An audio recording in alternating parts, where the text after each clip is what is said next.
What's happening, guys? This is Abhinav from PhoneBunch, and today we are taking a look at Samsung's brand new Galaxy M20.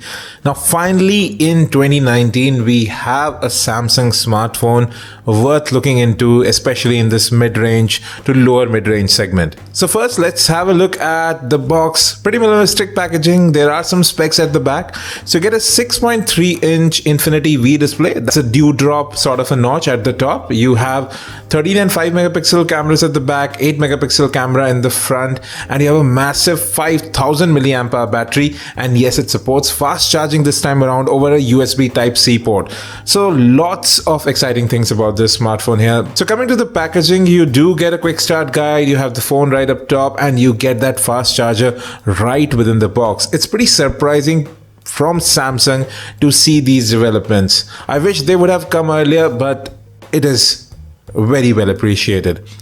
Now let's have a look at the phone itself. So primarily this phone is made out of plastic. I do like this blue color. We have the 4 gig RAM variant with 64 gigs of storage. Let's have a look around the device now. So on the right you have the power lock and unlock button as well as the volume rocker. Both are quite sturdy, have good tactile response. At the top you have the secondary noise cancellation microphone. On the left you have the dual SIM card slot, and yes, it has a separate micro SD card slot. So again, the things that we have been asking from Samsung and even other manufacturers, everything is there in this particular smartphone. Now at the bottom you find the USB Type-C port, which again supports fast charging, a speakerphone right there as well, which sounds a bit tinny. It's not very full, but it is decently loud. At the back you have the 13 megapixel camera and a 5 megapixel wide angle camera. I'll show that to you in a short while. And you have the fingerprint sensor right there as well, which actually does work out quite alright. You do have face recognition as well, which I'll show you in a short while.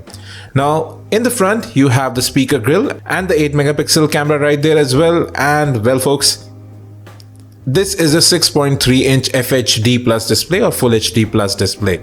The viewing angles are quite alright. The colors do have a slightly colder tone to them. Now this is an LCD display. It's not IPS, it's not AMOLED, but still the blacks do look quite deep. Colors do look quite alright here. Coming to software, this is still running on Android 8.1 Oreo. There is no support, at least for now, for Android Pie, and we don't know when it would be released. Overall, in the usage that I've done till now, the phone performs decently well. I haven't seen any lag till now.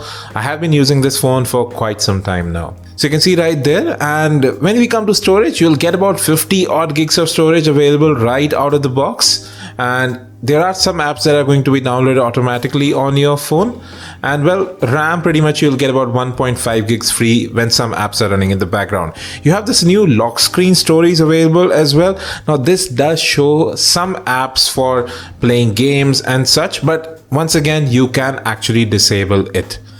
Now let me just show you face unlock. That really works out quite fast, as you see there, but sadly it does work with your eyes closed as well, so it's not very secure. If you want to go more secure, please use a fingerprint sensor. It does work out well and it works every single time.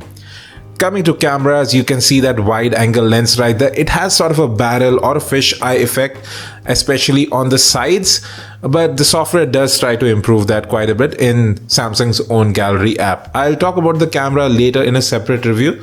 For now, the cameras do look promising. Not the best low light camera. There is quite a bit of noise and very aggressive noise cancellation being used, but still the camera looks decent. The front camera especially is quite promising, even more so than the rear cameras.